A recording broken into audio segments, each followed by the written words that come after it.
சிறகடிக்க ஆசை அடுத்த வர எபிசோடில் பார்த்தீங்க அப்படின்னா, கிறிஷோட பாட்டிக்கு வந்து அடிபட்டு அவங்கள முத்து வந்து ஹாஸ்பிட்டலில் சேர்த்துருப்பாங்க. ஹாஸ்பிட்டலில் சேர்த்துட்டு அதுக்கப்புறம் பார்த்தீங்க அப்படின்னா, முத்து கிறிஷை கூட்டிகிட்டு வீட்டுக்கு போயிருப்பாங்க. வீட்டில் போய் பார்த்தீங்க அப்படின்னா, விஜயா வந்து கிறிஷை அந்த வீட்டில் வச்சுக்க ஒத்துக்கவே மாட்டேன்னு சொல்லிட்டு ரொம்பவே வந்து அடமெண்ட்டாக இருப்பாங்க. உடனே பார்த்தீங்க அப்படின்னா, அண்ணாமலை அப்புறம் முத்து மற்றவங்க எல்லாமே பேசி பார்த்தீங்க அப்படின்னா, விஜயாவை ஒத்துக்க வச்சுருவாங்க. அதுக்கப்புறம் கிறிஷ் பார்த்தீங்கன்னா அந்த வீட்டில் தான் இருப்பாங்க. கிறிஷை வந்து சாப்பாடுலாம் கொடுத்து ரொம்ப நல்லா வந்து மீனாவும் முத்துவும் பார்த்துப்பாங்க. அதுக்கப்புறம் பார்த்தீங்க அப்படின்னா, இன்னொரு சைடு வந்து ரோஹிணி வந்து அவங்க அம்மாவை பார்க்கறதுக்காக ஹாஸ்பிட்டல் போயிருக்காங்க. எப்படி இப்படி ஆச்சுன்னு சொல்லி கேட்கும்போது, கிறிஷ் மேலே தான் வண்டி மோதுறா இருந்துச்சு, அவனை காப்பாற்றுறேன்னு சொல்லிட்டு எனக்கு இப்படி ஆயிடுச்சுன்னு சொல்லிட்டு எல்லா விஷயத்தையும் பார்த்தீங்க அப்படின்னா கிறிஷோட பாட்டி வந்து சொல்லுவாங்க. கொஞ்சம் கூட குழந்தைய வந்து ஒழுங்காக பார்த்துக்க மாட்டியா, உன்னால இப்போ எனக்கு தான் பிரச்சனை, கிறிஷ் வந்து அங்கே வந்துட்டான், எதுக்கு முத்து கூட போய் கிறிஷை அனுப்பி வச்ச அப்படின்னு சொல்லிட்டு ரோஹிணி வந்து அவங்க அம்மாவை திட்டுறாங்க.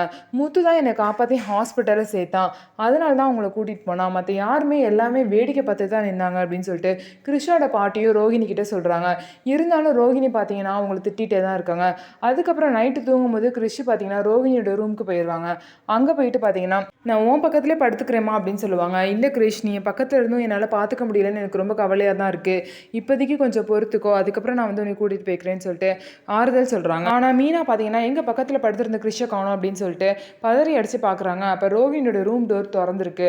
அப்போ பார்த்தீங்கன்னா அவங்க ரூம் டோர்கிட்டே பொறுமையாக நடந்து போகிறாங்க. ஆனால் அவங்க பேசுகிறத வந்து மீனா கேட்டிருக்க மாட்டாங்க. ரோஹிணி ஏதாவது சொல்லி சமாளிச்சிருவாங்க. கிறிஷ் இதனால தான் இங்கே வந்தான்னு சொல்லி சமாளிச்சிருவாங்க. இருந்தாலும் மீனாக்கு பார்த்தீங்கன்னா ஒரு சந்தேகம் வரும். மீனாக்கு மட்டும் ஒரு சின்ன சந்தேகம் வந்துருச்சு அப்படின்னா, கண்டிப்பாக இதில் ஏதோ இருக்குது அப்படின்னு சொல்லிட்டு மீனா முத்தும் சேர்ந்து கிறிஷும் ரோகிணி விஷயத்தை வந்து கண்டுபிடிச்சிருவாங்க. ஸோ இந்த மாதிரி தான் அடுத்த வார எபிசோட் போக போகுது. நம்ம வீடியோ உங்களுக்கு பிடிச்சிருந்தா நம்ம வீடியோவை லைக் பண்ணிக்கோங்க. அதுக்கப்புறம் மறக்காமல் நம்மளோட சேனலை சப்ஸ்கிரைப் பண்ணிவிட்டு பாருங்கள்.